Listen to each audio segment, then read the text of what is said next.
Hi, this is Myriam, and in this video I'm going to show you how to do a faarapu, which is a hip circles. And hold on, maybe I should put this a little lower. Hold on, okay. So I had a request of how to do faarapu, and I want to show you in here. The faarapu is basically the fast hip circle that comes into Tahitian dancing, and that's like the most praised achievement of a Tahitian dancer. Okay, you want to go as fast as you can, and I had a request on how to do a faarapu. So I'm going to start by stating how should you be standing. Okay, so your heels need to be close together, and they don't need to be squeezing together, but they need to be close together. And your toes need to be pointing out. Now, I say this in every of my videos. You might see some people having their toes pointing completely forward, and if you're learning with them or you like that style, please do that, okay? Here I teach it slightly open because of the knees. When your knees, especially females, when your knees go down, they tend to go inside. You see that? So if you're doing a faarapu, you don't want to be kind of doing this. You want to have your knees forward where they're not hitting each other and rubbing against each other. So that's why we do the letter V. Okay, it was taught to me like that. I also teach hula, Hawaiian dancing. I have another channel for that if you want to check it out.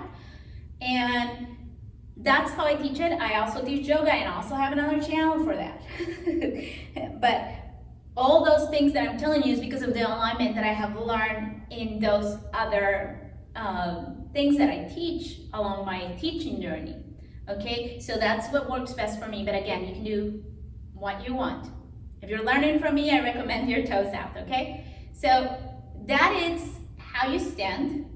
Then your knees will be slightly bent. They're very, very tiny bent when it comes to a faarapu. It's literally like just unlocking your knees.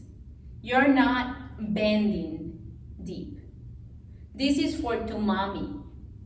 Tumami is the slow hip circle. Then for that, you do need to bend deeper. But when it comes to faarapu, you don't need to bend really, really deep. Okay? It's just unlocking your knees. That's all that it is. If you bend too much, you're going to start literally, if you bend too much for a faarapu, you're going to start looking like this, especially if you speed up. There's not like a strong foundation that helps you keep straight when you bend too much like that. And if your back is not very open, you're gonna end up like this. And I'm not kidding, okay? I have years teaching and I've seen it all. So you gotta just unlock your knees, and from there, do your circles. And then from there, you speed up. But since this is beginning faarapu from a zero, a faarapu is a fast tumami and a smaller one. So what is a tumami? A tumami or ami, it's a big circle. Okay? So when you do a faarapu, the faarapu is a speed up tumami, speed up circle. But what happens when you go really, really fast? The size of your tumami will reduce because you're going so fast, so fast, so fast. You literally cannot do a faarapu as big as a tumami. Okay, you can't. It becomes like a small one right here because you're going fast. So don't try to make it super wide. You practice your tumamis wide because you want to strengthen and you want to open your tumami and you want to stretch your muscles and you want to strengthen. But just know that when it comes to a faarapu, it's going to get smaller. However, the technique is the same. Technique is the same for a tumami than for a faarapu.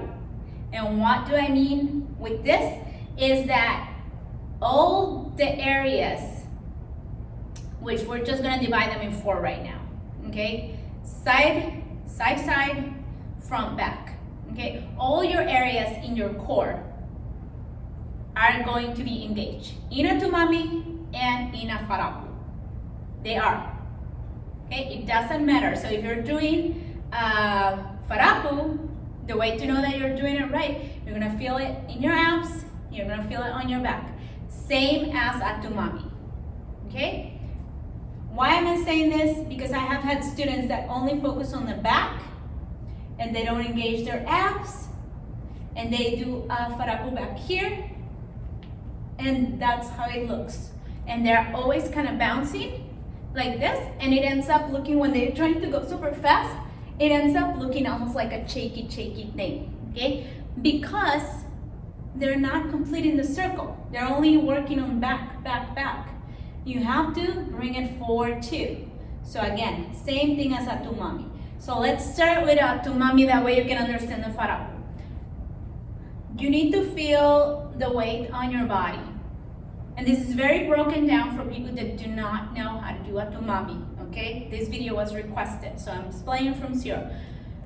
You're going to be changing your body weight from one foot to the other as you transition, right? But also to your toes and to your heels as your hips come front and back in that tumami or in that faarapu.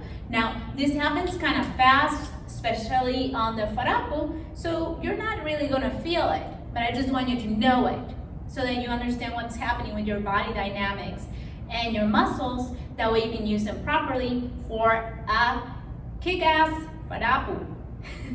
Okay, so when you do a tumami, which is a hip circle, do it with me, very slow. Extend your palms. Let's start on this hip. Okay, and begin shifting. Go as slow as you can, because I want you to feel how your body weight, as you move your hips, shifts. It goes back to your heels, one heel and the other, and then it moves kind of forward to your toes from one foot to the other. So that's all that I want you to feel right now, how it is changing. And this tumami is just a combination of moving side to side and tucking front and back. That's just what it is, a tumami. Shifting side to side and tucking front and lifting back. So you're combining these movements, and you can change the direction of the tumami. So because I teach yoga and hula, and they're all about balancing the body, going yin yang, balancing front and back, right and left, all that, creating balance within the body, I always have my students practice tumami and faarapu to both sides. And you're gonna suck at one side most likely, and that's okay. I do too, but it's getting better every time that I practice.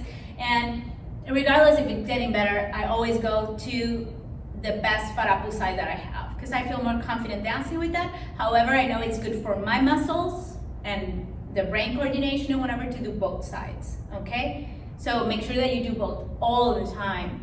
So let's start doing a tumami to one side and then to the other, okay? Straight back, relax your hips, just bend enough, and 5, 6, 7, 8, big circle. 1, really push it as much as you can, forward and back. 2, push it forward and back. 3, 4, I'm gonna move to the side so you can see how much to push. 5, 6, you need to feel it on your arms. 7, 8, good. Now let's do the other side. Shift your hip. 5, 6, 7, 8. 1, really lift your butt and really push it forward. 2, 3, 4, 5, 6, 7, 8. Okay, so secret to a wonderful faarapu. Practice. Practice and understand how to do it. Understand what's happening here, okay? But really the secret for faarapu is being able to move this properly, your hip bone, okay? And part of it is being able to lift up that hip as high as you can and being able to tuck in. Now somebody asked me a couple of classes ago, do you squeeze your butt? No, you don't, okay? If a little bit of squeezing comes, that's okay, but you don't purposely clench. Now I'm clenching. You don't want to clench, because clenching will literally, like, here's your spine, and this is one side of your hip, this is one side of your hip. Spine is in the middle, invisible now. Clenching will do this, clenching your butt. So how is your hip and your spine get that movement if you're squeezing your butt like that? Okay, you're gonna lock it. So you don't want to squeeze the butt, but you definitely want to work on opening and closing. Okay, and in other videos I'm gonna make some exercises on how to open your back more for the faarapu, but in this video I'm gonna give you the tip of doing the tumami. That's it. Do a tumami, do as many tumamis as you can, like daily. You don't have to go crazy about it, but just consistency is what's gonna work. So the tumami is just the slow circle that we just did, but a conscious one. And what I mean by a conscious one is really feeling your muscles in your body, because it doesn't matter if you do 500 tumamis and you're just kind of doing like this and not really pushing the muscles, because right now it kind of looks like a circle, right? But I'm not using any muscles right now, really. I'm barely using the power in my muscles or pushing myself to challenge me. So conscious is better to do 10 where you're really feeling that that's the most that your body can comfortably do. And I feel the crunches every time, like I feel the power in my body, okay? The more that you do it, the stronger that it gets. Ab work will help you a lot too. Okay, I'm gonna post in the link of this video 2 videos that I did for my yoga channel on ab work, but you can do any ab work. I mean, that just helps. I started a challenge for myself like 2 months ago of doing 150 abdominals for myself, and obviously I do not have a 6-pack, right? But it has been reducing my fat. I have 3 kids. I'm like 41. So I've never been like overweight, but I had like a belly pouch. So this has been reducing. I have this really tight shorts that I have, and that's how I measure myself. Like I never go out on those, but that's my goal. If those shorts can close without making me any muffin at all, and I'm very close. Like yesterday, I literally put them and I just straightened my back, and it was good. So I'm getting there, but I'm also doing it because I want to have a very beautiful, strong faarapu, and there's no other way that you're gonna have it besides having a strong core.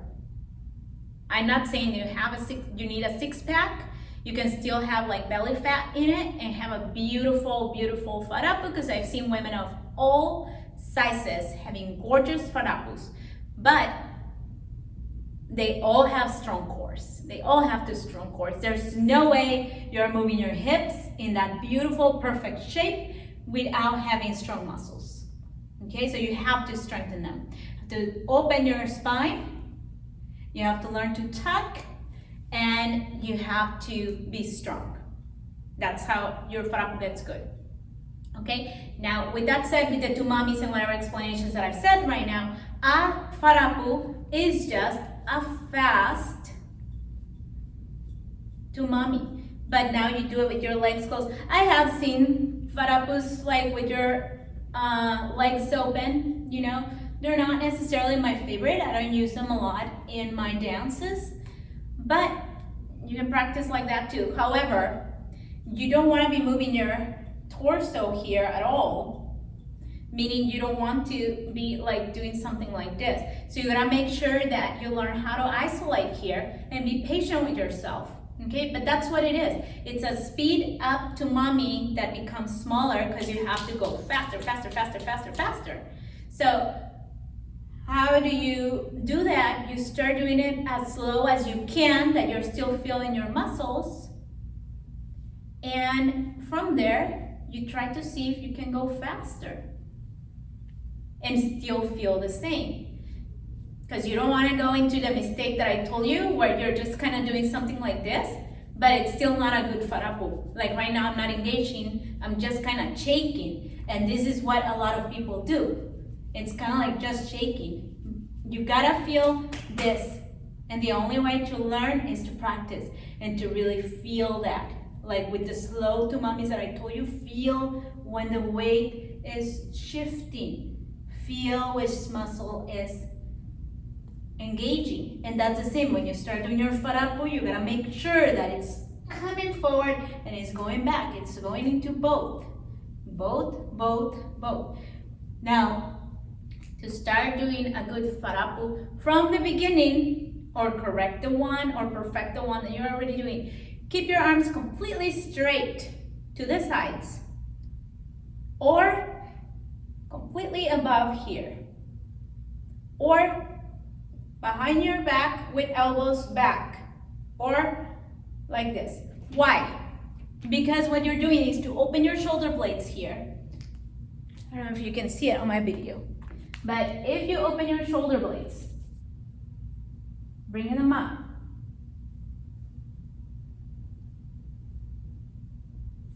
hopefully you saw it, but you're gonna feel it. Your shoulder blades become like that. And what I told you about the butt clenching, what this does when you open up like that, it uplifts and kind of clenches your upper body. So why do you want that?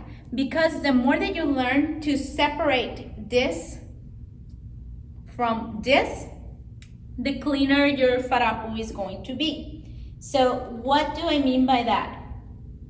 If you don't correct your posture here, when you're doing faarapu and you let this part do, upper part do whatever, or start doing this, then you will get faarapus like this. Okay, you see that? Because you're kind of doing this, because you're not correcting this part. So no, you have to learn to separate and grow the space in between your discs here and engage your muscles. This is going to improve your posture a lot also. So that's a win-win. But straight back will help you to have the arms like this. So it's almost impossible to fold that upper body anymore because you're locked in here.